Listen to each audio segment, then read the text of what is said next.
Madison swore she'd put in a good word for me. She said it like someone ordering their usual coffee. Casual, automatic, like the outcome was already decided. Standing in my cubicle doorway with her designer blazer and that smile that made clients sign contracts, she leaned against the frame like she owned the space. My name is Rebecca Chen. I'm 28.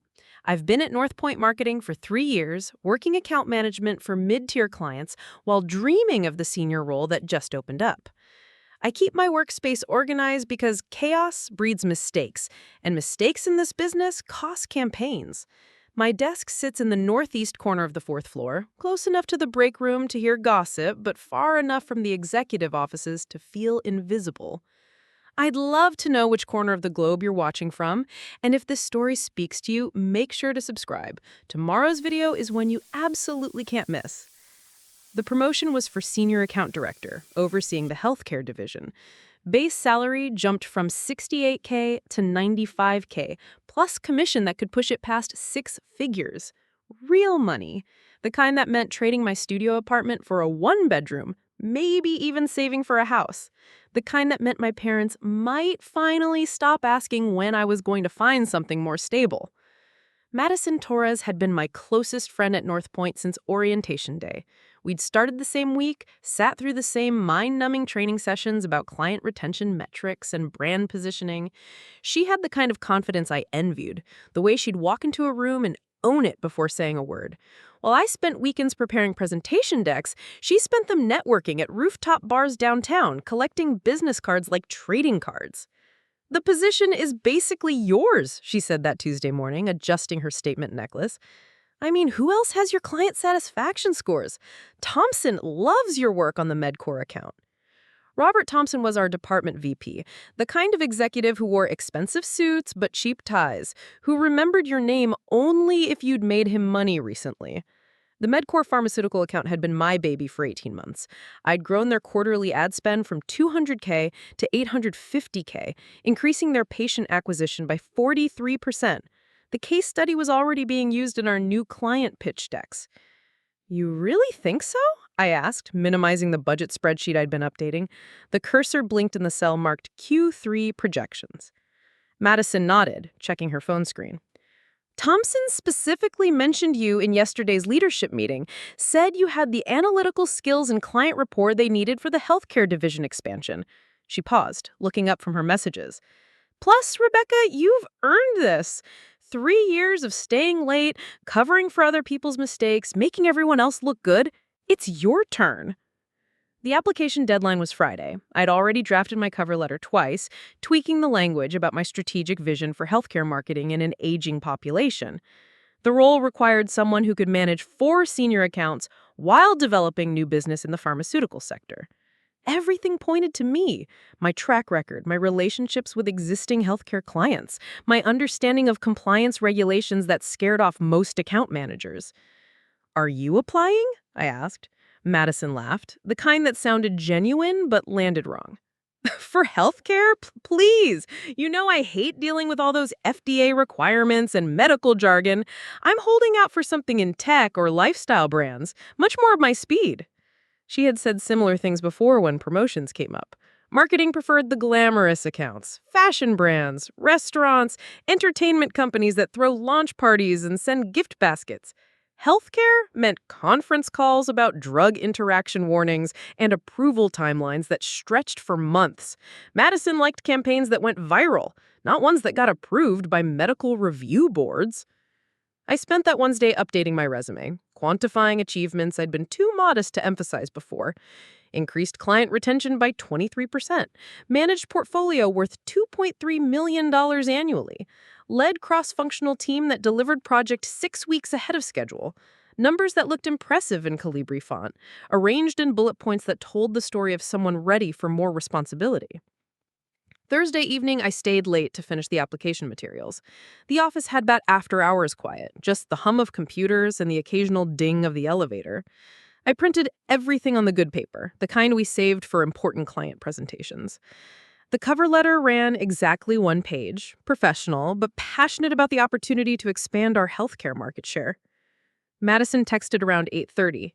Still at the office? You're so dedicated. That's exactly why you're going to get this. Friday morning, I submitted the application through our internal portal. 20 minutes before the noon deadline, the system generated an automatic confirmation email with a case number and timeline. Initial review by next Tuesday, interviews the following week, decision by month end. 3 weeks would determine whether I kept managing the same 4 accounts or stepped into the kind of role that came with my own office and assistant. "It's done," I told Madison when she stopped by my desk around lunch. "Excellent," she said, but something in her voice felt different, tighter. "I'm sure you'll hear good news soon." That afternoon, I treated myself to coffee from the expensive place down the block instead of the break room machine. The barista wrote my name correctly on the cup for once, a small victory that felt significant. Walking back to the office, I imagined having this conversation with Madison in 3 weeks, celebrating over drinks, finally being peers instead of her being the one everyone noticed first. The weekend crawled by. I organized my apartment, did laundry, meal prepped for the week ahead. Sunday evening, I ironed my best blouse and hung it in the front of my closet. The interviews weren't scheduled yet, but I wanted to be ready.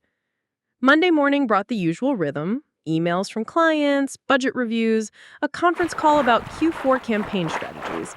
Madison seemed busy, ducked into back-to-back meetings I hadn't seen on her calendar before. When I passed her desk around 3, she was on a call, speaking in the animated tone she used with important people. "Absolutely. I think the healthcare sector represents a massive growth opportunity. My experience with pharmaceutical compliance gives me a unique perspective." I stopped walking. Pharmaceutical compliance. Madison had complained about FDA requirements just 6 days ago, called them tedious and creativity killing. She had specifically said healthcare wasn't her speed, that she was waiting for something in tech or lifestyle brands. Particularly my work on the MedCore account, which I helped grow by over 40%. My stomach dropped like an elevator with cut cables. MedCore was my account, had been since month 3 of my employment. Madison had never worked on pharmaceutical clients, had actively avoided them in assignment rotations. Yet she was on a call, speaking with the confidence of someone who'd built that relationship from nothing. I walked to the break room, hands shaking enough that I had to put down my coffee mug. Through the glass partition, I could see Madison still on her call, gesturing with the enthusiasm she brought to presentations. She had her notebook open, writing notes with the Mont Blanc pen she'd gotten for her birthday. "Rebecca, you okay?" Jennifer from HR was refilling her water bottle at the cooler. "You look like you've seen a ghost." "Just tired," I managed. "Long day." That evening, I logged into the internal job portal to check my application status. Still showed as under review, but there was an additional note I hadn't seen before. Multiple strong candidates identified. Interview process may be accelerated. Multiple candidates. The posting had been up for 2 weeks before I applied, visible to anyone in the company above associate level. Madison was an account manager too, same level as me. She'd had access to the posting the entire time. I opened a new browser tab and searched our company directory for Madison's recent project assignments. The system tracked client contacts, meeting attendance, even email volume by account. MedCore showed my name as primary contact, with Madison listed on exactly 3 emails over 18 months, all of them group updates I'd copied her on for visibility. Tuesday morning, I arrived at the office 30 minutes early. Madison's car wasn't in the parking lot yet, her desk's still dark. I checked the interview schedule board outside Thompson's office, the one his assistant used to track department meetings. 3 names were penciled in for Thursday and Friday: Rebecca Chen, Madison Torres, and David Kim from the Seattle office. My chest felt tight, like I had been holding my breath underwater. Madison had applied for the position she told me wasn't her speed, the one she'd actively encouraged me to pursue. She was interviewing for the promotion she said was basically mine. At 9:15, Madison arrived with her usual energy, designer coffee cup in hand, and that smile that made everything seem effortless. She hung her jacket on the back of her chair and turned toward my cubicle. "Morning, Rebecca! How was your weekend?" I looked at her across the 3 feet of space between our desks. This person I'd shared lunches with for 3 years. who knew about my student loans and my parents' expectations and my dream of buying a house before 30, who'd stood in my doorway 6 days earlier and promised to put in a good word while already knowing she planned to compete for the same opportunity. "It was fine," I said, quiet. "Perfect for recharging for a big week," she said, settling into her chair. "I have a feeling good things are coming for both of us." The cursor blinked on my computer screen. I had emails to answer, clients to call, reports to finalize. The same work I'd been doing for 3 years while believing that competence and consistency would be enough, while trusting that friendship meant supporting each other's success instead of undermining it. Madison opened her laptop and started typing, fingers moving across the keyboard with the rhythm of someone who'd never questioned their right to take what they wanted. Her screen angled away from my desk, but I caught a glimpse of a document titled Healthcare Division Strategy MT. Her initials. I turned back to my own screen and pulled up the MedCore account files. Every email, every meeting note, every strategy document had my name on it. 3 years of building relationships, understanding complex regulatory requirements, growing revenue that Madison was now claiming as her experience. A lot of love and effort went into bringing this story to life. If you are enjoying it, we'd be so grateful if you'd subscribe to our channel. Now, back to where we left off. Tomorrow, I'd walk into Bobby Marchand's kitchen and try to save a restaurant that might not want to be saved. Tonight, I'd go home and plan a strategy for fixing problems I hadn't even identified yet. The walk back to my apartment felt longer than usual. The October air had turned cold enough to see my breath, and the streetlights reflected off shop windows full of things I couldn't afford. Portland at night is beautiful in the way that makes you feel small and significant at the same time, full of people chasing dreams that might work out if they're lucky and work hard enough. I climbed the stairs to my apartment and stood in my tiny kitchen, looking at the vegetables I'd been prepping when Mom called. Carrots, celery, onions. The foundation of almost every good dish, the building blocks that most people never think about. Tomorrow, I'd find out if Bobby Marchand knew the difference between building something and just throwing ingredients together. My phone buzzed with a text from Sarah Rodriguez, my friend from culinary school who now runs a successful food truck downtown. "How's the catering biz? Still making magic in that shoebox kitchen?" "About to take on a new project," I typed back. "Mom's restaurant needs help." "Romano's? That place is still open?" "Barely. I'm going to try to turn it around." "Good luck with that. Bobby Marchand's still running the kitchen?" "You know Bobby?" "Worked with him at Chez Laurent before I started the food truck. Let's just say he has strong opinions about how things should be done." I set the phone down and started putting the vegetables away. Strong opinions from weak cooks usually meant the same thing, someone who talked more than they listened and blamed everyone else when dishes didn't work out. But maybe I was wrong. Maybe Bobby just needed someone to collaborate with instead of someone to compete against. Maybe Romano's could be saved with the right approach and enough determination. Maybe Mom would finally taste something I'd made and admit that my cooking was more than cardboard with seasoning. I set my alarm for 6 a.m. and tried not to think about all the ways tomorrow could go wrong. Friday morning arrived with the kind of rain that makes Portland famous. Not the dramatic downpour that gets people's attention, but the persistent drizzle that soaks through everything eventually. I walked to Romano's carrying my knife roll in a waterproof case, the weight of it familiar against my shoulder. 23 knives, each one selected for specific tasks, maintained sharp enough to split paper. The restaurant looked different at 8 a.m. Empty chairs, stacked on tables, floors mopped to a dull shine, the smell of industrial cleaning products mixing with yesterday's garlic. Mom was already there, counting register receipts at table 6, her reading glasses perched on the end of her nose like a librarian calculating overdue fines. "Morning, sweetheart," she said without looking up. "Bobby should be here any minute. I told him you'd be helping out for a few days while we work on some menu adjustments." "How did he take it?" "Fine. He's professional about these things." That wasn't exactly an answer, but before I could ask for details, the back door slammed with enough force to rattle the wine glasses hanging above the bar. Bobby Marchand entered like he was walking onto a stage. Chef's coat pristine white, hat positioned at the precise angle that said he took himself seriously. He was shorter than I remembered, maybe 5'7", with graying hair and the kind of mustache that requires daily maintenance. Linda, he called to Mom, not bothering to acknowledge me. We need to talk about the seafood order. Tony's trying to charge us premium prices for fish that's 3 days old. Bobby, I'd like you to meet my son, Marcus. He's going to be helping us out for a few days while we work on some menu adjustments. Bobby turned and looked at me like I was a health inspector he hadn't expected. His handshake was firm in the way that tries to prove something, and his eyes went immediately to my knife roll. You cook? He asked. Some. I teach at Portland Culinary Institute part-time and do some catering on weekends. Culinary Institute? He said it like I'd claimed to have a degree from a correspondence school. Well, we run a professional kitchen here. Different standards than what you're probably used to. Mom stepped between us with the diplomatic smile she uses when Uncle Raymond starts talking politics at family dinners. Marcus is just going to observe today, maybe help with prep work. Nothing complicated. Prep work, he repeated. Sure, we can always use someone to chop vegetables. The kitchen at Romano's was bigger than my entire apartment, but felt cramped anyway. Too many pieces of equipment that didn't match, shelves stocked with ingredients that seemed chosen more for variety than purpose.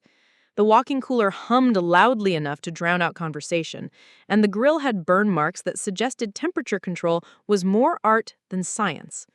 Bobby handed me an apron and pointed to a cutting board near the prep sink.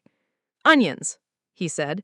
We need 4 pounds diced, quarter-inch pieces. Think you can handle that? Should be fine. I set up my station the way I'd learned in school. Cutting board secured with a damp towel underneath, knife at ready, bowl for scraps positioned within reach. The onions were decent quality, firm and dry, the kind that would hold their shape when cooked properly. 20 minutes later, I had 4 pounds of perfectly uniform dice, each piece exactly a quarter-inch, ready for whatever Bobby had planned.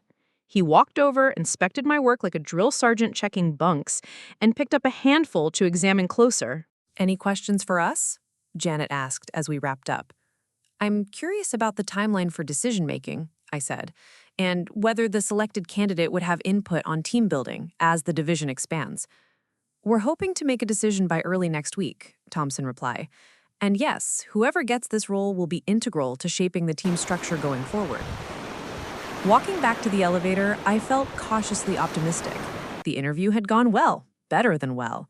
They'd asked substantive questions about strategy and vision, treated me like someone who belonged in senior leadership conversations. Whatever game Madison was playing, my qualifications would speak for themselves. Back on the 4th floor, Madison was wrapping up her own interview preparation. Her desk was covered with printed articles about healthcare marketing trends, sticky notes marking key statistics and industry insights. She looked up when I passed, eyebrows raised expectantly. How did it go? She asked, voice careful with fake casualness. Well, I think, I said.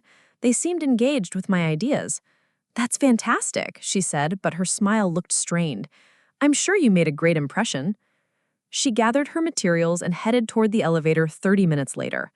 I watched her go, noting the confident stride, the way she'd practiced holding her shoulders back. This person who'd spent 3 years avoiding healthcare accounts was now interviewing for a role leading the healthcare division, armed with research she'd done in a week. David Kim called in from Seattle for his video interview at 4 p.m.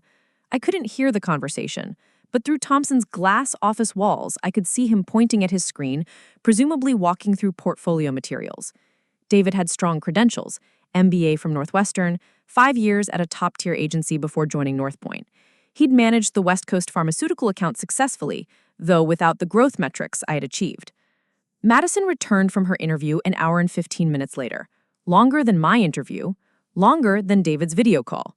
She looked composed but tired, the kind of fatigue that comes from intense concentration. How did yours go? I asked when she stopped by my desk. Really well, she said, settling into her chair. They asked great questions about scaling strategies and team development. I think I gave them some ideas they hadn't considered. Ideas she'd developed in the past week while researching an industry she'd previously shown no interest in. I wondered what specific examples she'd given for her healthcare marketing experience, how she'd explained her sudden passion for pharmaceutical compliance. That's great, I said. Sounds like they're being thorough. Definitely, she agreed. Thompson mentioned they're looking for someone who can think strategically about long-term growth.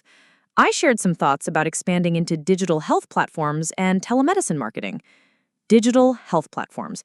the same trend I'd been discussing with Medcore for 6 months, trying to position them for the shift towards remote patient monitoring. Medicine had never mentioned interest in telemedicine, had never attended the industry webinars I'd forwarded to the team. That evening, I sat in my apartment reviewing the day's events. The interview itself had felt strong. Substantive questions, engaged follow-ups, positive body language from the panel. But Madison's extended interview time nagged at me. Either she'd impressed them enough to warrant extra conversation, or she'd needed more time to explain credentials that weren't as straightforward as they appeared on paper. I opened my laptop and pulled up our internal project database, searching for any record of Madison's involvement with healthcare accounts. The system was thorough, tracking even minimal touchpoints like attending meetings or reviewing documents. For Medcore, Madison appeared on 3 entries over 18 months, 2 all-hands team meetings where she'd been a passive attendee, and 1 email thread where she'd been copied on budget approvals. That was it, 3 minimal touchpoints with the account she was now claiming as experience. Meanwhile, my name appeared on 847 entries. Client calls, strategy sessions, compliance reviews, campaign approvals, relationship building that had taken place over countless hours of detailed work. Friday brought an unusual quiet to the office. Thompson was in back-to-back meetings, probably discussing the interviews with Sarah and other stakeholders. Madison seemed subdued, less of her usual animated energy.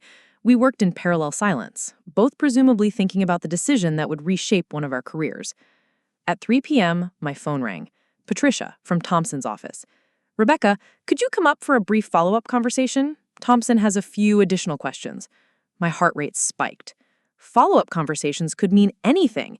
Final clarifications before an offer, concerns that needed addressing, or simply more thorough vetting of the top candidates.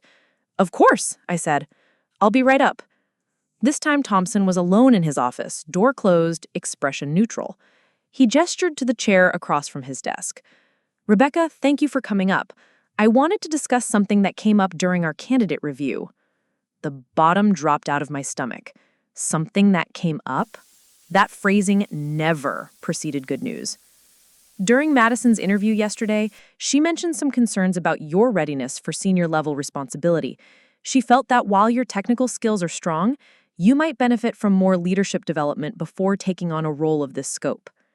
I sat very still, processing what I'd just heard. Madison had used her interview time not just to promote herself, but to actively undermine me, to suggest I wasn't ready for advancement, despite 3 years of evidence to the contrary. "She mentioned this?" I asked carefully. In the context of discussing team dynamics and collaboration, Thompson continued, she felt she had insights into your working style that might be relevant to our decision-making process. Insights into my working style.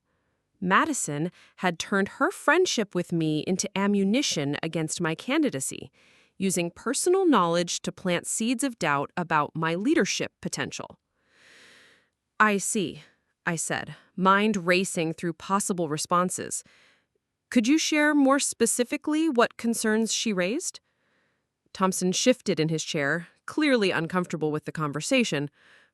"She mentioned that you tend to work independently, that you might struggle with the collaborative aspects of senior leadership. She felt you were more comfortable managing projects than managing people." Every word was carefully chosen to sound like constructive feedback while systematically dismantling my candidacy. Madison had taken 3 years of working closely with me and weaponized our relationship to advance her own prospects. "Those are interesting observations," I said slowly. "I'm curious whether she provided specific examples of these collaboration challenges." Thompson consulted his notes. "She mentioned that you often stay late to handle things yourself rather than delegating, and that you tend to take on client problems rather than empowering team members to develop solutions." I recognized the grain of truth that made the criticism sound credible. I did stay late. I did take on complex client issues personally. But Madison had reframed dedication as inability to lead, thoroughness as micromanagement. She'd taken my strengths and presented them as disqualifying weaknesses. "I appreciate Madison's perspective," I said finally. I'd welcome the opportunity to address those observations and share my own thoughts on leadership development. Thompson nodded, making more notes. That's exactly what I was hoping to hear. This is clearly a complex decision, and we want to make sure we're considering all perspectives. Walking back to the elevator, I felt something fundamental shift inside me. The promotion had always been important, but now it was about more than career advancement. It was about whether someone could sabotage 3 years of excellent work with a few carefully placed criticisms, whether friendship could be sacrificed so easily for professional gain. Madison was at her desk when I returned, typing emails with focused intensity. She looked up when I passed, expression carefully neutral. "Everything okay?" she asked. "You look stressed." I met her eyes directly, seeing clearly for the first time the calculation behind the concern. "Just fine," I said. Thompson had some follow-up questions about leadership philosophy. "Oh, good," she said, relief flickering across her features. "I'm sure you handled it well." She turned back to her screen, and I continued to my desk, mind already working through what came next. The game had changed completely. This wasn't just about competing for a promotion anymore. It was about defending myself against sabotage disguised as friendship, about protecting work I'd built from someone who'd been planning to tear it down all along. The healthcare division promotion was still within reach, but winning it would require more than just demonstrating my qualifications. It would require exposing the truth about Madison's tactics, about what she'd done with the access that friendship provided. The cursor blinked on my screen, and I began composing an email to Thompson, requesting a final conversation to address the concerns that had been raised about my candidacy. It was time to stop playing defense and start fighting for what I'd earned. That weekend, I drafted 17 different versions of an email to Thompson. Each attempt felt either too defensive or too aggressive, too emotional or too cold. How do you professionally explain that someone has spent 3 years pretending to be your friend while systematically positioning themselves to undercut your career advancement? By Sunday evening, I'd settled on a straightforward approach. I requested a meeting to provide additional context about my leadership experience and address any concerns about my collaborative abilities. Professional language that didn't mention Madison by name, but opened the door for a conversation about the source of those concerns. Thompson's response came Monday morning. "Available Tuesday at 10 a.m. Please bring specific examples of leadership and team collaboration." I spent Monday evening organizing evidence. Screenshots of emails where I'd mentored junior associates, documentation of cross-departmental projects I'd led, client testimonials that specifically mentioned my ability to coordinate complex teams across multiple organizations. The MedCore account alone involved managing relationships with 15 different stakeholders: medical directors, compliance officers, marketing coordinators, and external agency partners. Madison seemed unusually focused that Monday, head down at her desk more than usual. She'd skipped our typical Monday morning coffee run, claiming she had urgent client work to catch up on. When I passed her cubicle around noon, her screen showed LinkedIn, specifically the profile of someone from a competing agency. She minimized the window quickly when she noticed me looking. "Researching industry trends," she said with a tight smile. "You know how it is." Tuesday morning arrived gray and drizzly, the kind of weather that made the office fluorescence feel especially harsh. I'd chosen my charcoal suit with a burgundy blouse, professional but confident, colors that photographed well in case this conversation determined my future at North Point. Thompson's office felt different this time, more formal, with Sarah Martinez from Healthcare already seated at the small conference table when I arrived. This wasn't just a follow-up conversation, it was a formal review. "Rebecca, thank you for requesting this meeting." He gestured for me to sit. "Sarah and I have been discussing the healthcare division leadership role extensively, and we want to make sure we have a complete picture of all candidates. I appreciate the opportunity." I opened my portfolio. "I brought some additional materials that speak to my leadership experience and collaborative approach." "Early bird today," he said, tying his apron with movements that looked rehearsed. Good. We've got a busy weekend ahead. Tables are booked solid for tonight. How many covers? 43 reservations plus walk-ins. Could hit 60 if we're lucky. 60 covers on a Saturday night wasn't exactly packed for a restaurant Romano's size, but it was better than the sparse crowds I'd seen during the week. Weekend diners meant families celebrating, couples on dates, people willing to spend money on food that exceeded their expectations. "What's the game plan?" I asked. Bobby pulled out a prep list, written on the back of a receipt. Standard Saturday prep, extra marinara, double portions of everything. We'll need you on salads again. Maybe help with bread service if things get crazy? Bread service. Romano served dinner rolls that came frozen from a food service company, heated in the oven, and brushed with garlic butter from a squeeze bottle. The kind of bread that filled people up without inspiring anyone to ask for seconds. "Bobby, what if I handled the bread today, made something fresh?" He looked at me like I'd suggested we start serving sushi. "We don't make bread here. Too much work, too much equipment. The rolls we use are fine." "I could make focaccia. Simple recipe, uses ingredients we already have." Focaccia. He pronounced it like a foreign word he wasn't sure about. "That's not really Italian bread. Our customers expect dinner rolls." Focaccia is literally Italian bread, from Liguria, probably older than most of the dishes on our menu. Bobby's mustache twitched, a tell that meant he was about to dig in his heels. "Look, Marcus, I appreciate the enthusiasm, but we have systems here, systems that work. Our customers know what to expect, and changing things just confuses people." "What if we offered both? Keep the dinner rolls for people who want them, add fresh focaccia as an option." "Where would you even make it? We don't have a bread oven." "Regular oven works fine. I can adjust the recipe for what we have." Bobby walked to the coffee machine and poured himself a cup, buying time to think of more objections. "How long would it take?" 3 hours start to finish. Most of that is rising time." 3 hours. He said it like I'd proposed demolishing the kitchen. "We don't have 3 hours to babysit bread when we've got actual prep work to do." "I can handle the prep work and the bread. It's about timing, not workload." Bobby sipped his coffee and stared at the prep list like it contained the secrets of the universe. Finally, he shrugged. "Fine. But if it interferes with your other duties, we go back to the regular roles. And don't blame me if customers complain about changes." Victory felt smaller than I'd expected, but it was a start.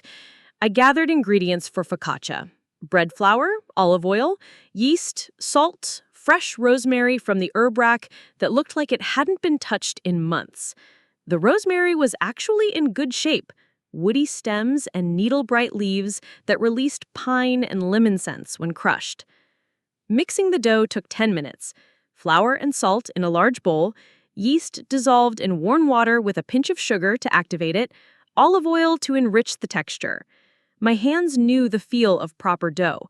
Smooth, slightly tacky, elastic enough to stretch without tearing. I covered the bowl with a damp towel and set it near the pilot light to rise. "Smells different," Bobby said, walking past my station. "Yeasty. That's what fresh bread smells like." The morning prep went faster with something to look forward to. I chopped vegetables while monitoring the dough, cleaned prep bowls while calculating timing for the second rise. Bobby worked his usual stations, occasionally glancing at my setup like he was waiting for disaster to strike. Around 11 a.m., Jenny arrived for her shift. She stopped at my station and inhaled deeply. "Please tell me that smell means what I think it means." "Focaccia. Should be ready for dinner service." Finally, some real food. The customers are going to flip." Bobby heard this and frowned. "The customers are perfectly happy with our current bread program." "Sure they are," Jenny said, but quite enough that Bobby could pretend he hadn't heard. I punched down the dough and turned it onto an oiled sheet pan, stretching it to fit the corners, creating dimples with my fingertips where olive oil would pool and herbs would nestle. The rosemary went on top, along with coarse sea salt, each crystal catching light like tiny diamonds. The focaccia went into the oven at 425 degrees, filling the kitchen with the smell that makes bakeries irresistible. Yeast and wheat and herbs and heat. The aroma of something made from scratch by hands that cared about the result. Bobby tried to ignore it, but I caught him sniffing the air when he thought no one was looking. 25 minutes later, I pulled the focaccia from the oven. Golden brown with darker spots where the olive oil had caramelized, herbs still green against the burnished surface, salt crystals glistening like frost. It looked like something you'd find in a good Italian restaurant, not a place that served frozen dinner rolls. "Can I try a piece?" Jenny asked. I cut a corner square and handed it to her. She bit into it while it was still warm, and her eyes closed, in the way that happens when food hits exactly right. "Oh my God, this is incredible! Bobby, you have to try this."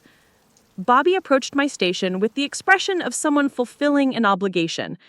I cut him a larger piece, making sure he got crust and crumb and a good distribution of herbs. He chewed thoughtfully, his face neutral, except for a slight widening of his eyes. "It's different, more rustic than what our customers usually expect." "But good different, right?" Jenny pressed. Family stuff, she said dismissively. Nothing major. Wednesday brought an email from Thompson's assistant. Decision meeting scheduled for Thursday at 3 p.m. We'll notify all candidates of the outcome by end of business Thursday. I forwarded the message to my parents, who had been anxiously following the promotion process. My mother responded immediately.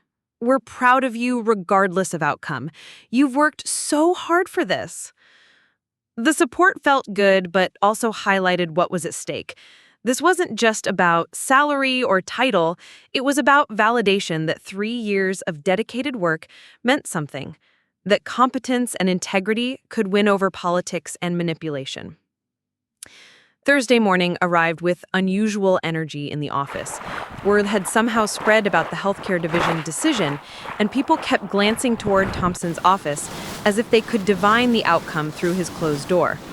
Madison seemed especially wound up, checking her phone constantly and taking frequent trips to the break room.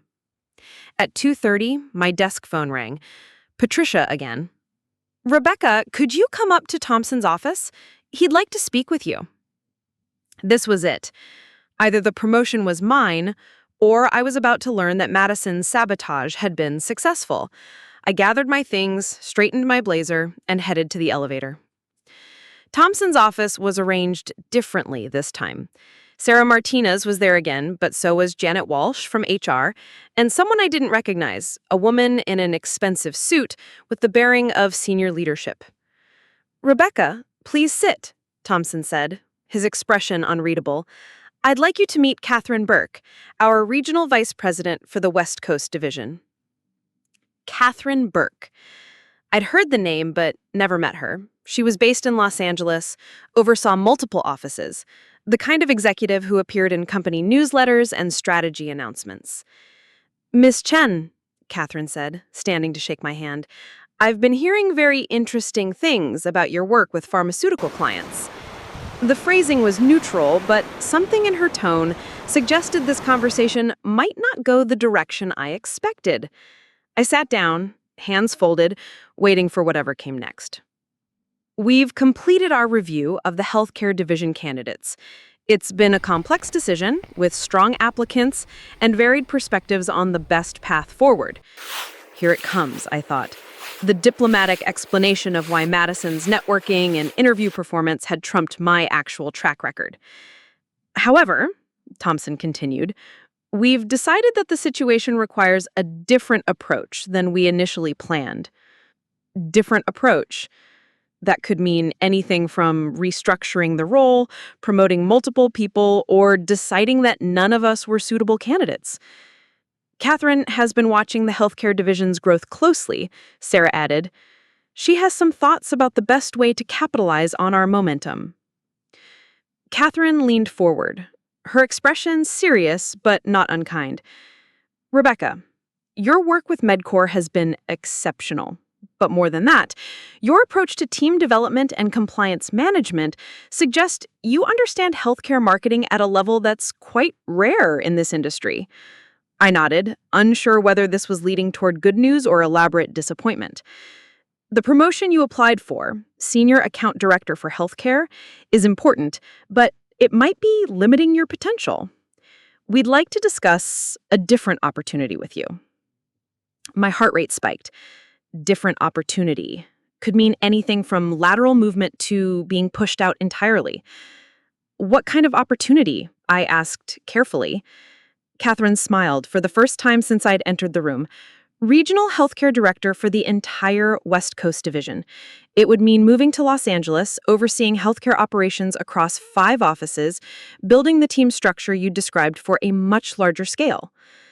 The words hit me like a physical impact. Not just the promotion I'd applied for, but a leap beyond anything I had imagined possible. Regional director level. The kind of role that came with equity compensation and executive status. The position comes with a significant increase in responsibility and compensation. Base salary of $140,000, plus performance incentives that could push total compensation past $200,000. I sat very still, processing what I'd just heard.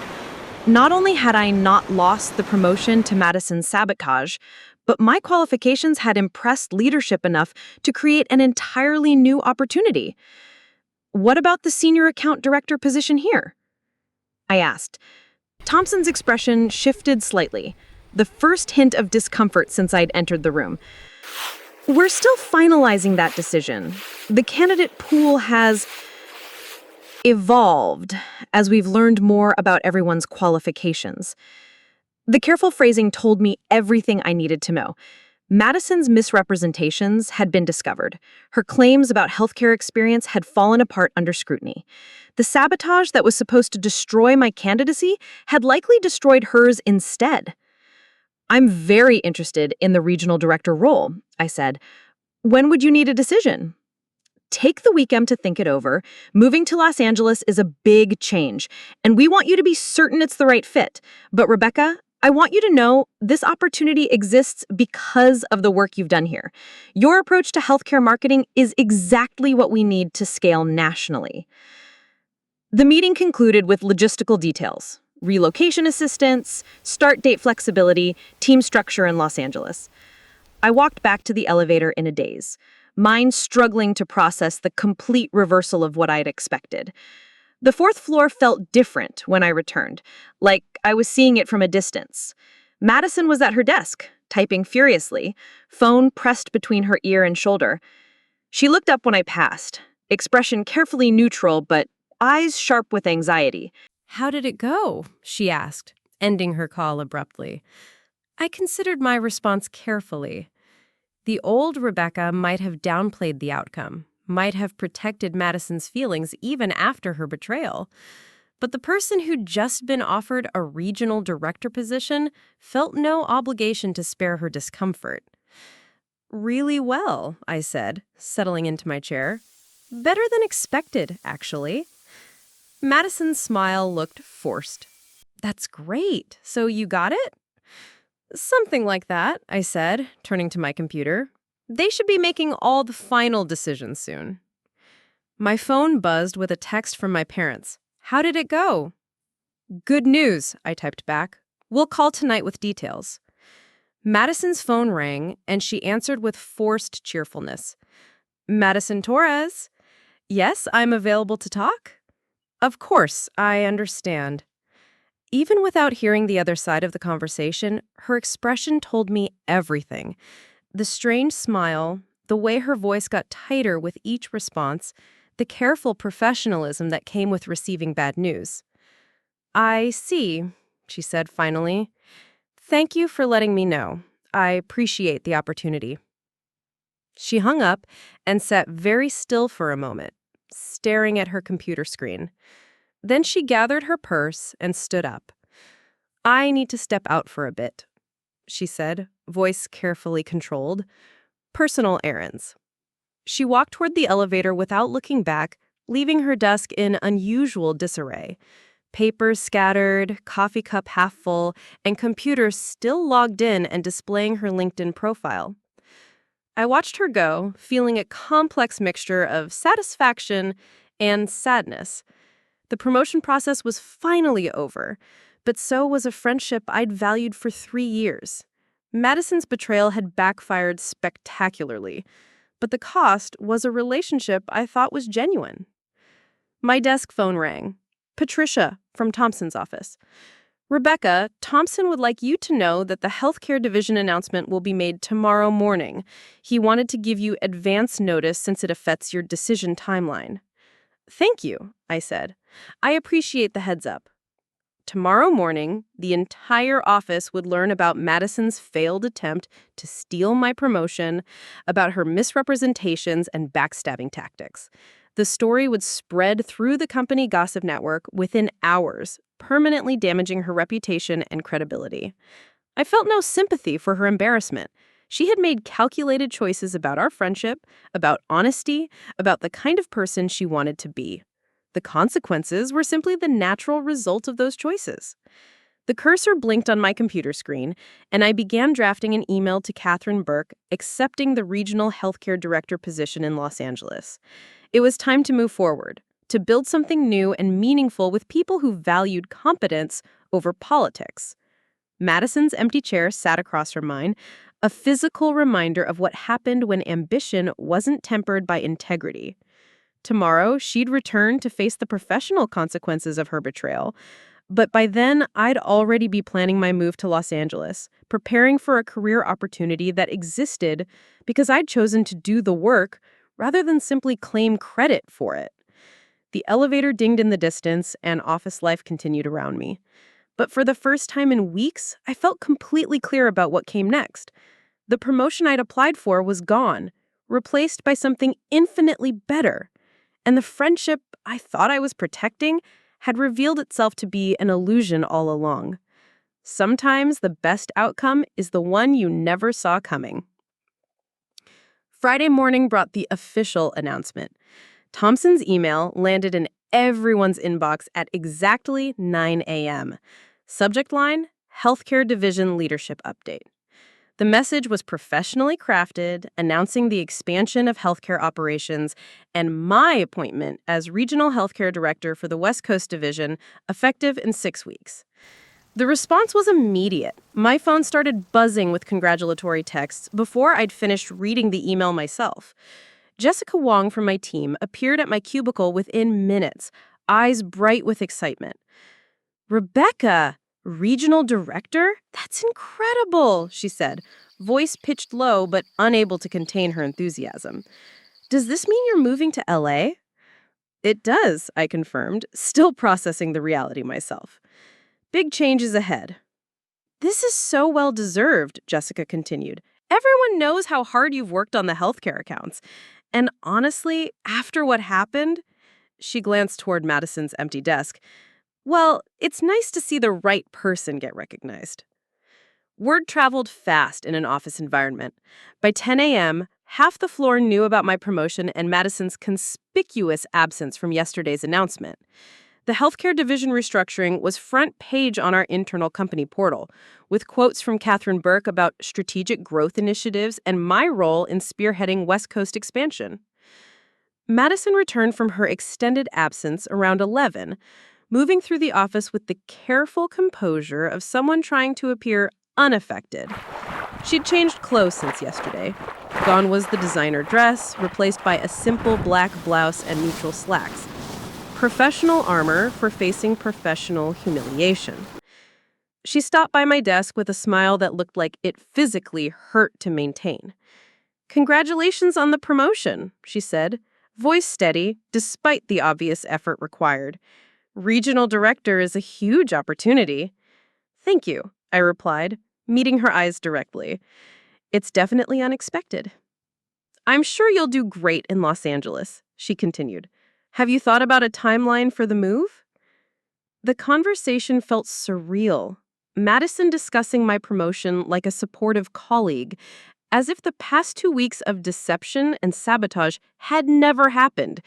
as if we were still friends navigating career developments together instead of former friends dealing with the aftermath of betrayal.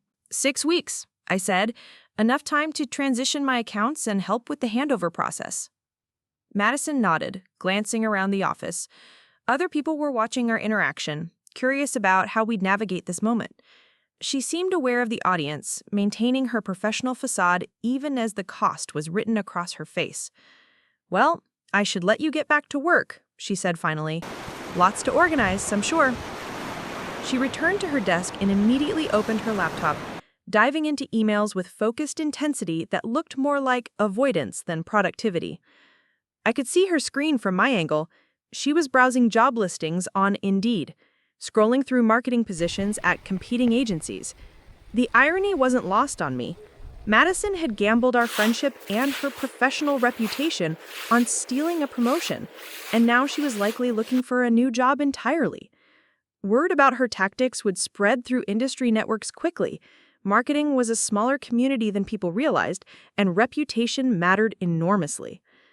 Around noon, Thompson appeared on the floor, making rounds to speak with team members about the healthcare division transition.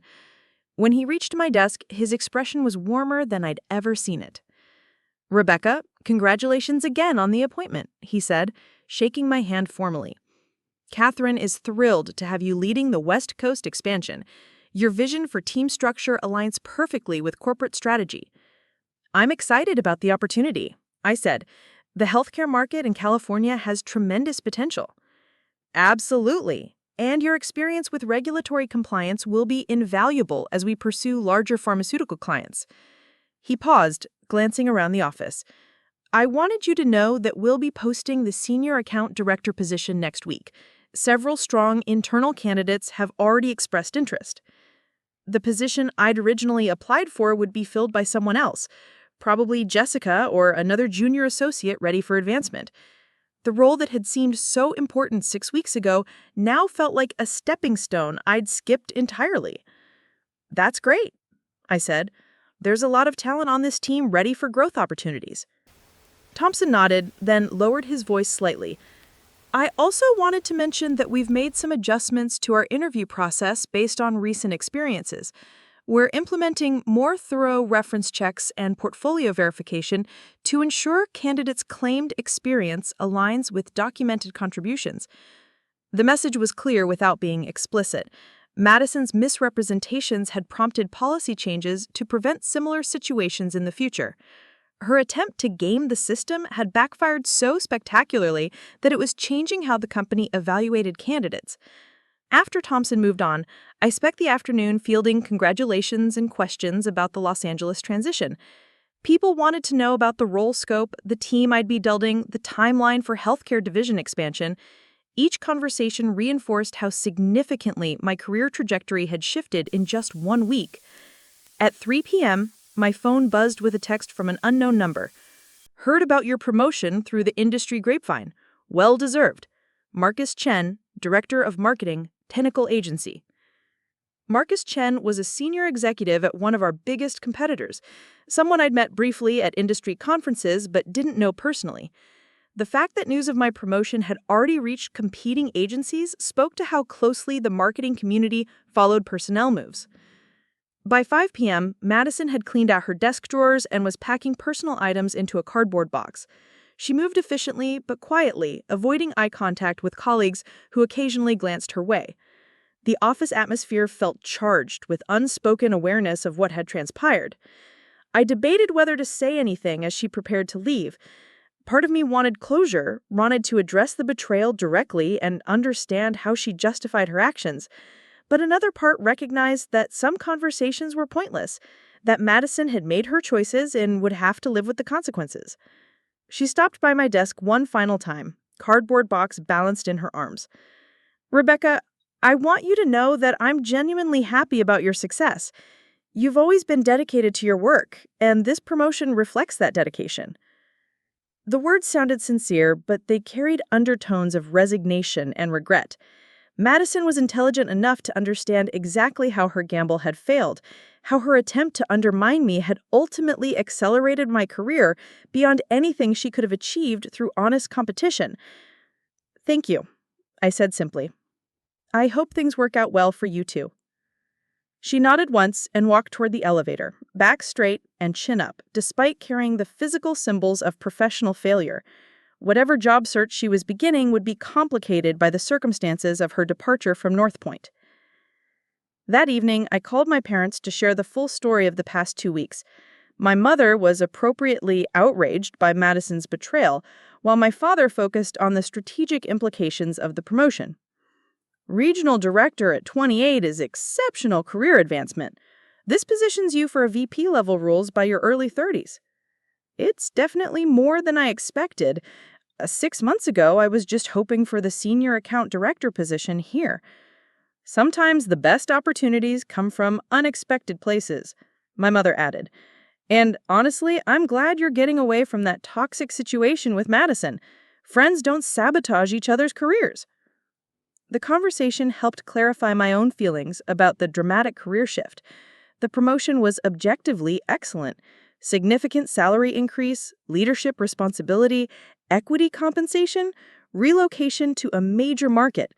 But it also meant leaving behind the professional environment I'd known for 3 years, starting over in a new city with new colleagues. Saturday, I drove to Los Angeles for a preliminary meeting with Catherine Burke and the West Coast healthcare team. The North Point, LA office occupied 3 floors of a downtown high-rise with modern conference rooms and panoramic city views that made our cramped headquarters feel provincial by comparison. Catherine introduced me to the existing healthcare team, 4 account managers currently handling West Coast pharmaceutical clients, with varying degrees of success. The accounts were smaller than what I'd managed, but the growth potential was significant given California's concentration of biotech companies and medical device manufacturers. The team is eager for leadership, Catherine explained during our private meeting. They've been operating without clear direction since our last healthcare director left 8 months ago. Your experience with compliance and relationship building is exactly what they need. We discussed territory expansion, client acquisition strategies, and team development plans. The conversation lasted 3 hours, covering everything from regulatory training programs to office space expansion to accommodate projected growth. I want to be transparent about the challenges ahead, Catherine said as we wrapped up. Building a regional division from the ground up is demanding work. Long hours, frequent travel, high performance expectations. But the upside potential is substantial, both professionally and financially. Driving back to the Bay Area that evening, I felt energized rather than overwhelmed by the scope of responsibility ahead. The healthcare division in Los Angeles needed exactly the kind of systematic approach I'd developed with MedCore, understanding regulatory complexity, building trust with medical professionals, creating efficient processes that could scale with growth. Sunday brought a surprising text from Madison. Rebecca, I owe you an apology. What I did was wrong, and I understand if you never want to speak to me again. I hope LA is everything you want it to be. I stared at the message for several minutes, considering possible responses. The apology felt genuine, but it also felt insufficient given the calculated nature of her betrayal. She hadn't just made an impulsive mistake. She'd spent weeks planning how to undermine my candidacy while maintaining our friendship. Thank you for the apology, I typed back. I hope you find a situation that's a better fit for your goals. Professional courtesy without forgiveness. Some bridges, once burned, couldn't be rebuilt through text message apologies. Monday marked the beginning of my transition period at North Point. Jessica Wong was officially promoted to senior account manager for the MedCore account, with my recommendation carrying significant weight in the decision. During our handover meeting, she asked the question I'd been dreading. How do you handle working with people who aren't honest about their intentions? She said, glancing toward Madison's former desk. I mean, everyone knows what happened, but nobody talks about it directly. You focus on what you can control, I said after considering my response. Your work quality, your relationships with clients, your reputation for integrity. People reveal who they are through their actions, and eventually those actions have consequences. Do you think she'll find another job quickly? Jessica asked. Maybe, but industry reputation matters more than people realize. Word spreads fast about questionable professional behavior. That afternoon, I received a LinkedIn message from David Kim, the candidate who'd interviewed from the Seattle office. Congratulations on the regional director appointment.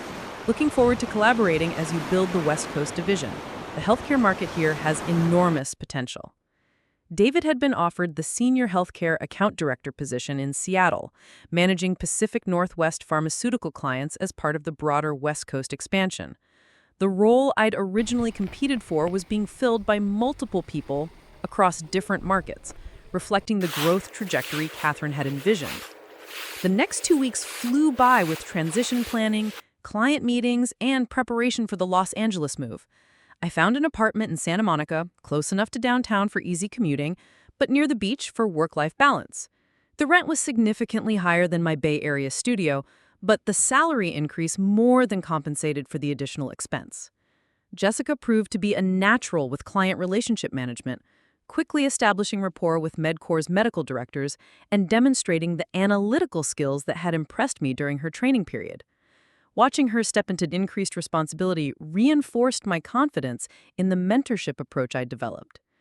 "You're leaving the accounts in excellent hands," Thompson told me during our final one-on-one meeting. "Jessica's transition has been seamless, and the clients are comfortable with the continuity." "She's ready for the challenge," I agreed. "The healthcare accounts will be in better shape than when I started managing them."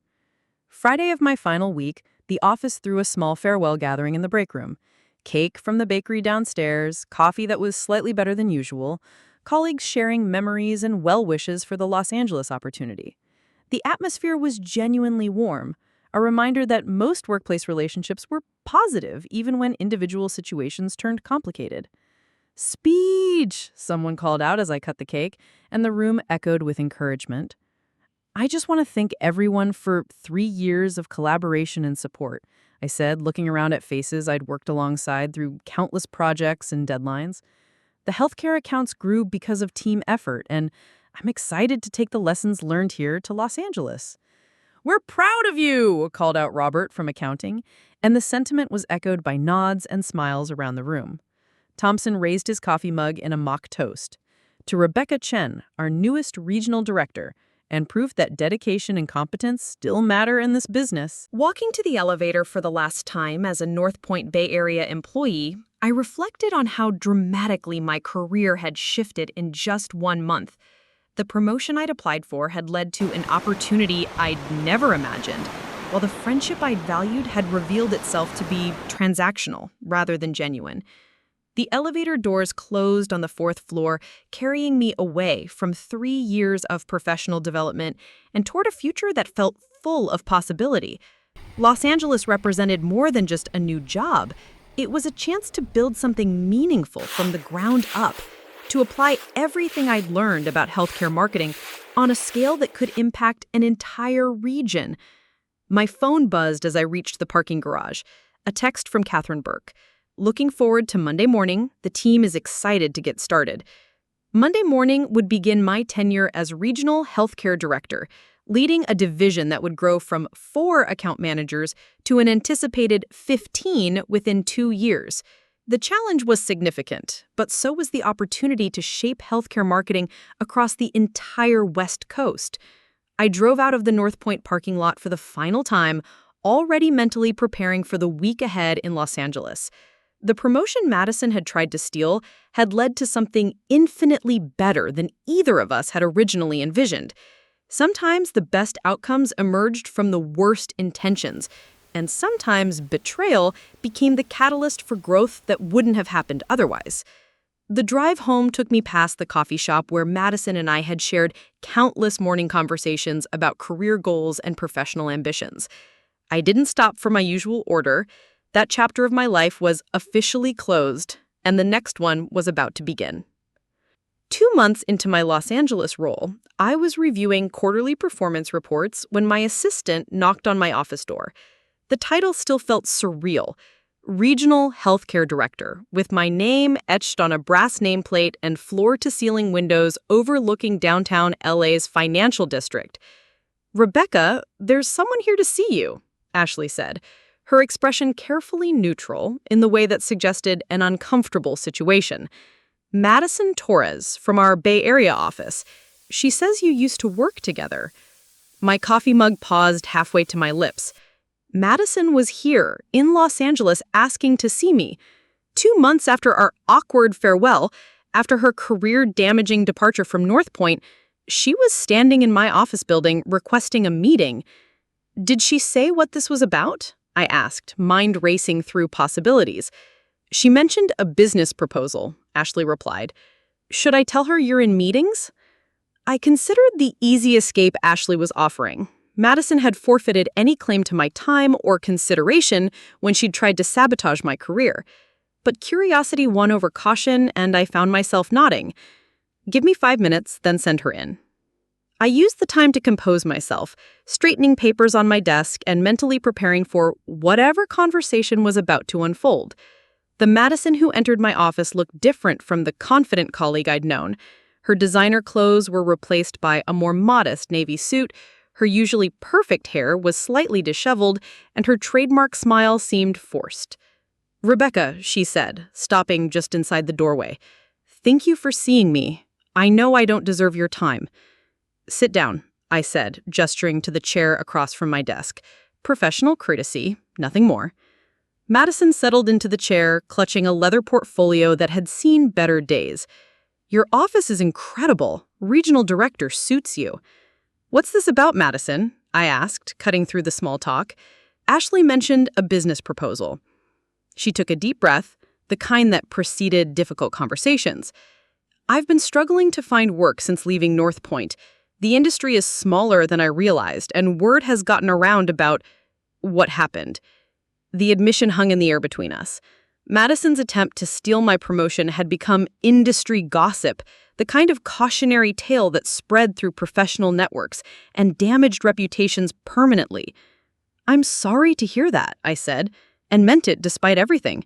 Professional sabotage was serious, but watching someone's career implode was still uncomfortable. She continued, "I've spent the past 2 months reflecting on my choices. I know I can't undo what I did, but I want to try to make amends, not for my sake, but because I genuinely believe I can contribute something valuable." She opened her portfolio and pulled out a thick document bound with a clear cover. "I've been researching opportunities in digital health marketing, telemedicine platforms, health apps, virtual patient engagement. There's a massive growth market that traditional pharmaceutical marketing isn't addressing effectively." Despite my wariness, I found myself interested. Digital health is indeed an emerging sector that most healthcare marketing firms are struggling to understand.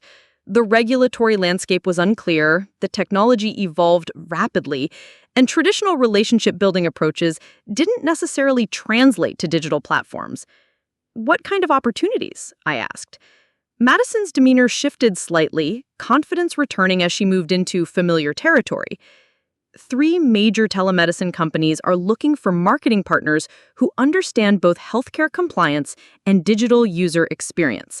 The contracts are worth $2.8 million annually, but they require expertise that most agencies don't have. She slid the document across my desk. "I've been spending 2 months developing relationships with their marketing directors, understanding their pain points, mapping out service offerings that address their specific needs." I flipped through the proposal, noting detailed market analysis, competitive landscape assessments, and projected revenue models. The work was thorough, professional, exactly the kind of strategic thinking that had made Madison effective before her ethical failure. "This is impressive," I admitted. "But I'm curious why you're bringing this to me instead of starting your own consultancy or approaching other agencies." Madison's expression grew serious. "Because I burned my bridges in this industry. No reputable firm will hire me after what happened at North Point. But more than that, this opportunity requires the kind of healthcare compliance expertise that you've built. I have the digital marketing knowledge and client relationships, but I need someone who understands FDA regulations and medical marketing ethics." The proposal was essentially asking me to partner with her, to combine my healthcare expertise with her digital marketing skills to pursue contracts neither of us could win independently. It was audacious given our history, but also strategically sound. "You're suggesting we work together," I said carefully. "I'm suggesting that I work for you," she corrected. As a contractor, consultant, whatever structure makes sense. You lead the client relationships and compliance strategy. I handle digital campaign development and execution. Revenue split reflects your senior role and the fact that these contracts would come through your division. The conversation was taking an unexpected turn. Madison wasn't just apologizing or asking for forgiveness. She was proposing a business arrangement that could benefit both of us, while acknowledging the power dynamic that her betrayal had created. "Why should I trust you?" I asked directly. "You sabotaged my career advancement 2 months ago. What's different now?" Madison met my eyes steadily. "Because I have nothing left to lose and everything to prove. My reputation in this industry is destroyed unless I can demonstrate that I've learned from my mistakes. Working under your leadership, delivering results for your division, that's the only path I have back to professional credibility." She pulled out her phone and showed me a series of email exchanges with executives at the telemedicine companies. The conversations were professional, detailed, clearly the result of weeks of relationship building and needs assessment. "I've already done the groundwork," she continued. "These clients are ready to sign contracts, but they need assurance that their marketing partner understands healthcare compliance. Your division's reputation with pharmaceutical clients gives you credibility that I can't access on my own." I studied the email threads, noting the engagement level and specific requirements the clients had outlined. The business opportunity was legitimate, potentially worth millions in annual revenue to my division. But working with Madison would mean trusting someone who'd already betrayed me once. "Let me ask you directly," I said. "What happened with the promotion application? I want to understand your thought process." Madison was quiet for a long moment, composing her response. "I panicked. I'd been watching you advance, building expertise in an area I'd avoided, and I realized that my career strategy wasn't working. Instead of developing my own specialized knowledge, I tried to take credit for yours." "But why not just apply honestly? You had strong qualifications in other areas." "Because I knew you were better qualified for healthcare marketing, and I was afraid of losing out again. I'd been passed over for 3 other promotions in the past 2 years, and I convinced myself that playing politics was more important than playing fair." The honesty was uncomfortable, but felt genuine. Madison's career strategy had been based on networking and charm rather than specialized expertise. And when faced with real competition, she'd chosen sabotage over honest effort. I spent 8 weeks unemployed, watching job applications get rejected, having conversations with potential employers that ended as soon as they checked references.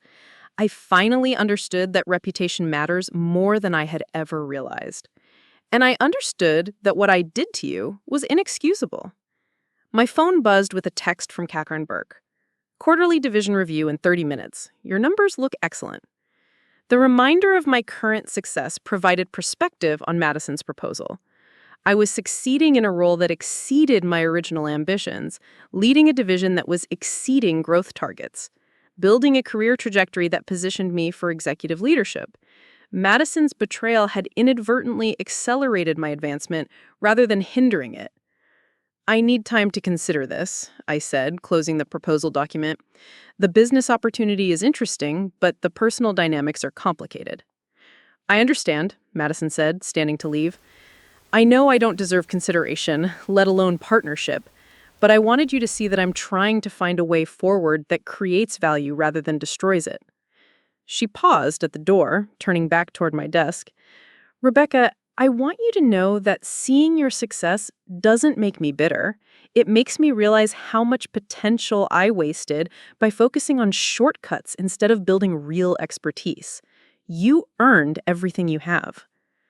After she left, I sat staring at the proposal document, mind working through the implications. The business opportunity was substantial, potentially transformative for my division's growth trajectory, but working with Madison would require constant vigilance, clear boundaries, and ironclad contracts that protected my interests. That evening, I called Catherine Burke to discuss the digital health opportunity. I explained the situation honestly, the potential client contracts, Madison's role in developing the relationships, and the complicated history between us. "Interesting situation," Catherine said after I'd finished explaining. "The revenue potential is significant, and digital health is definitely a growth area we should be pursuing. But you're right to be cautious about the partnership dynamics." "What would you recommend?" I asked. Treat it like any other business decision, she replied. Evaluate the opportunity on its merits, structure contracts that protect your interests, and maintain clear authority over client relationships. If Madison delivers results under your leadership, that benefits everyone. If she creates problems, you terminate the arrangement. And if the industry gossip about her past affects client relationships, she was quiet for a moment.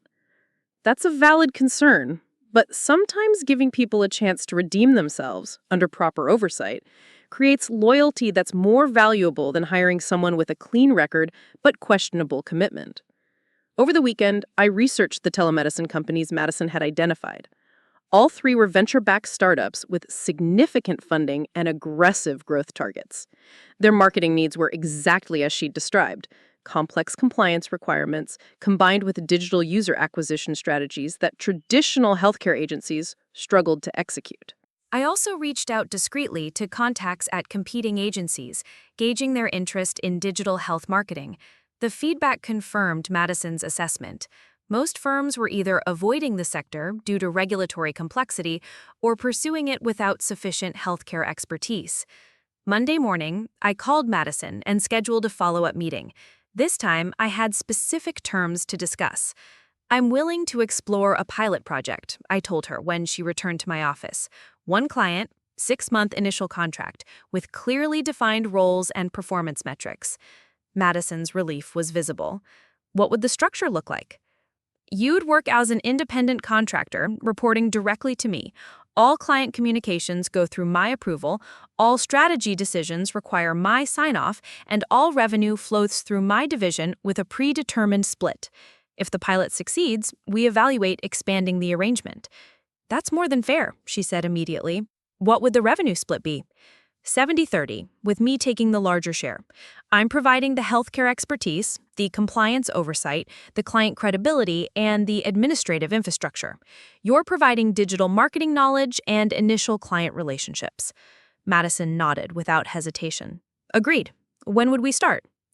After legal reviews the contractor agreement and I've spoken directly with the client contacts you've developed, I need to verify that they're comfortable with the arrangement and understand the reporting structure. The conversation continued for another hour, establishing boundaries, expectations, and success metrics. By the end, we had the framework for a business relationship that acknowledged our complicated history while focusing on professional objectives. 2 weeks later, Madison started working on our first digital health client contract. She operated from a co-working space in Santa Monica, attending client meetings virtually or in person with my explicit approval. Every strategy document, every campaign proposal, every client communication came through my review before implementation. The arrangement was formal, professional, and initially awkward, but within a month, we'd found a working rhythm that leveraged both of our strengths while maintaining clear authority lines. Madison's digital marketing expertise was genuinely valuable, and her willingness to work under my leadership demonstrated the humility that her betrayal had cost her. The client feedback has been excellent, I told Catherine during our monthly division review. They're particularly impressed with how we've balanced compliance requirements with user experience optimization. And how's the working relationship with Madison? I asked. Professional. She's delivering quality work and respecting the boundaries we established. Whether that continues long-term remains to be seen, but so far it's been productive. The first digital health contract generated $340,000 in revenue over 6 months, exceeding both client expectations and our internal projections. More importantly, it established my division as a leader in emerging digital health marketing sectors, attracting attention from other digital health companies seeking similar expertise. By month 4 of our working arrangement, Madison had helped secure meetings with 2 additional telemedicine platforms interested in comprehensive marketing partnerships. The potential contracts were worth over $1.5 million annually, representing significant growth for my division and career advancement opportunities that I'd never anticipated. "You've built something impressive here," Madison said during one of our weekly check-ins. "The digital health sector is exploding, and you're positioning yourself as the expert everyone wants to work with." The comment was professional rather than personal, acknowledging my leadership while maintaining the appropriate distance our history required. Madison had learned to separate her admiration for my professional success from any expectation of restored friendship. The opportunities are substantial, I agreed. Digital health is reshaping how healthcare companies think about patient engagement and compliance marketing. Do you think there's room to expand the contractor team? She asked. I've identified a few digital marketing specialists who have healthcare industry experience. Not enough to compete independently, but enough to scale our capacity. The suggestion made business sense. My division was approaching the limits of what Madison and I could handle as a two-person digital health team, and the client demand was growing faster than our ability to serve it. Put together a proposal for team expansion. Include candidate profiles, capacity projections, and revised revenue models. If the numbers work, we'll discuss it with Catherine. 3 months later, I was leading a digital health marketing team of 8 people, managing contracts worth $3.2 million annually, and being recruited by healthcare marketing firms that wanted to hire me as their VP of digital strategy. Madison had become my most senior contractor, managing day-to-day operations while I focused on strategy and business development. The transformation was remarkable. What had started as Madison's desperate attempt to salvage her career had evolved into a legitimate business partnership that advanced both of our professional objectives. She'd found a path back to industry credibility, while I discovered a growth opportunity that accelerated my career beyond traditional healthcare marketing. Sometimes the best business relationships come from unexpected places, Catherine observed during my annual review. Madison's contribution to the digital health division has been substantial, and your leadership of that growth has been exemplary. It's been a learning experience in risk management and opportunity assessment. Not all professional relationships need to be based on personal friendship to be productive.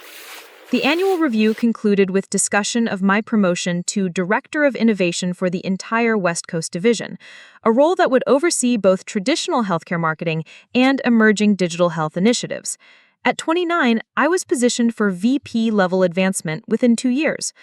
Walking back to my office after the review, I reflected on how dramatically my career had evolved since Madison's initial betrayal 18 months earlier.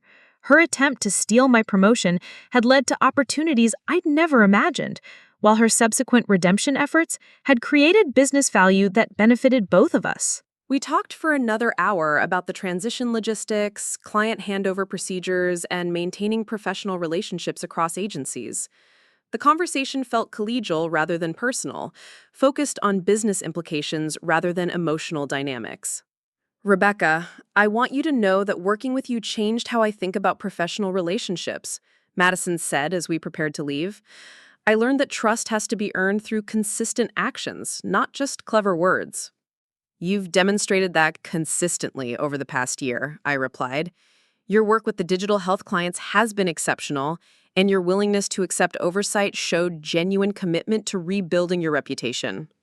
Madison's departure 6 weeks later was handled professionally, with client transitions managed smoothly and team responsibilities redistributed among remaining staff. Several team members expressed interest in the leadership opportunities created by her exit, demonstrating the depth of talent we'd developed. My VP promotion was announced simultaneously, positioning me to oversee emerging healthcare marketing sectors across NorthPoint's entire national operation. The role came with relocation back to Chicago, a corner office on the 32nd floor, and strategic responsibility for markets worth over $50 million annually. At my farewell gathering in Los Angeles, the digital health team presented me with a framed photo from our first major client presentation, Madison and me flanking the CEO of a telemedicine startup, all of us grinning after signing a $2.3 million contract. You built something special here, said David Shen, my replacement as regional director. The systems you created for scaling healthcare technology marketing are already being implemented in our East Coast offices. The compliment felt significant because it acknowledged the lasting impact of the work rather than just the immediate financial results.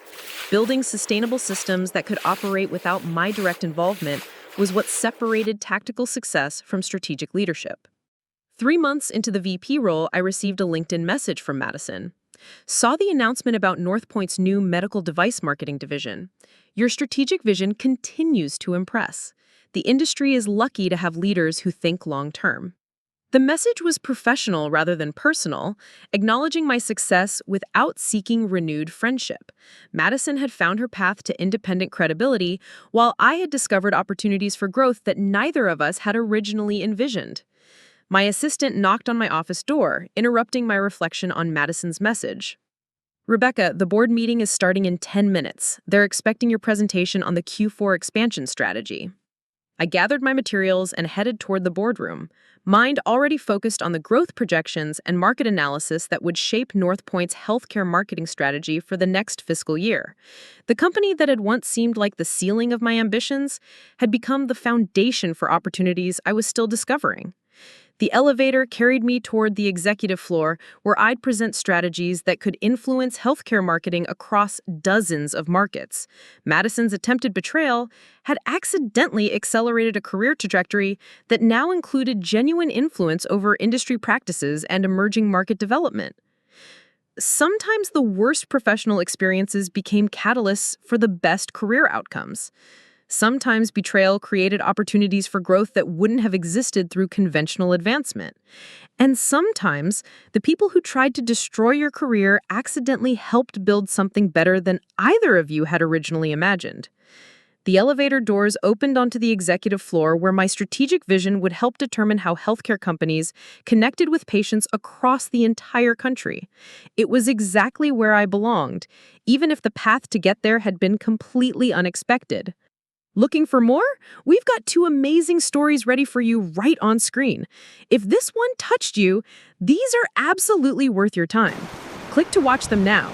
And hey, subscribe and hit that bell to never miss our latest uploads.